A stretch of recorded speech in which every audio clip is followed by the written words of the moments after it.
regards to the run defense, Nick Bosa said yesterday that there was an issue setting edges. What did you see there? It's always something that we emphasize and talk about because we know that's where teams are going to try to attack us.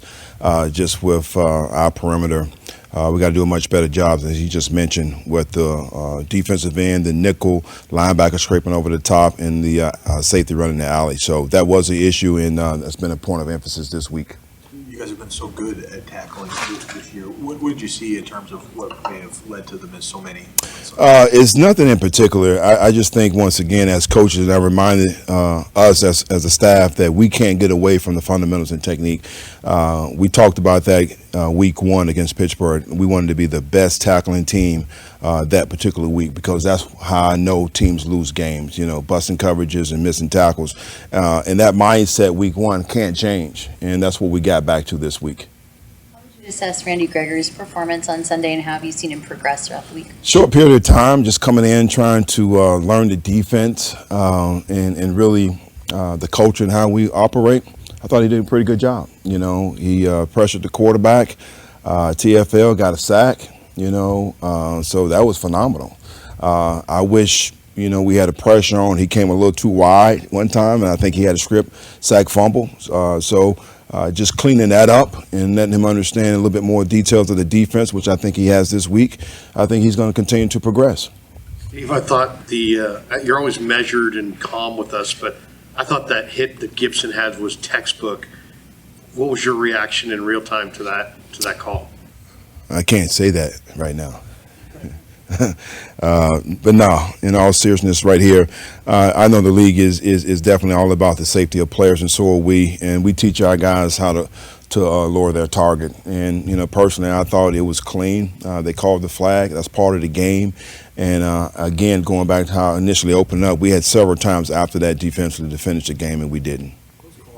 So hard to make it such a bang situation. Do you feel like that should be something that maybe they can do quick reviews on? If you can get that to the league office and see if they can pass that this spring, that'll be great. Didn't baseball do that? Yeah. So that'll be I think you need to do that. Sean said that if he were to do it all over again, he probably would do the exact same thing. Is there anything he could have done that it would be a coaching point to avoid that kind of penalty?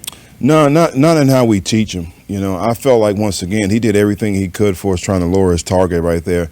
Is right there in the moment. You're talking about, I don't want to say human error, but humans are trying to determine whether or not it's a foul or a good hit, and they call the flag on it, and we got to live with it.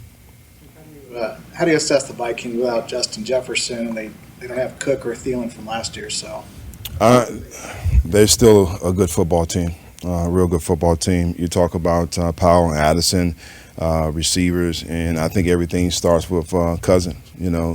Curry's still playing at a high level. He's a seasoned vet, can make every throw, smart, understand the looks that you're giving him, and he's going to know exactly where to go with the ball. So we got to do a great job in stopping the run. I think Madison, to me, is at times you blink, he looks like Cook, the way he runs the ball. So they're going to do a great job in really trying to establish the run and then quickly do what they do best, which is putting the ball in the air. You have a game that you talked about last week where there were some things that showed up on film, and obviously the Vikings are going through that. How do you work that balance of cleaning stuff up that showed up last week, knowing the Vikings are going to attack that, while also not leaving yourself vulnerable in other spots by overcorrecting?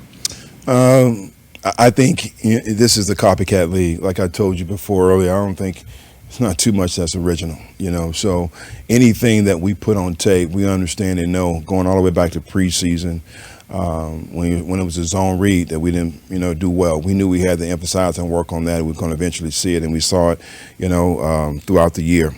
It's not going to be any different. They're going to attack us on the perimeter this week. We know that, and we got to make sure that we set edges, and we got guys over the top that's running to the football. We know we're going to get screens. That's what they do. So that's all been a point of emphasis, just really, guys making plays when given the opportunity.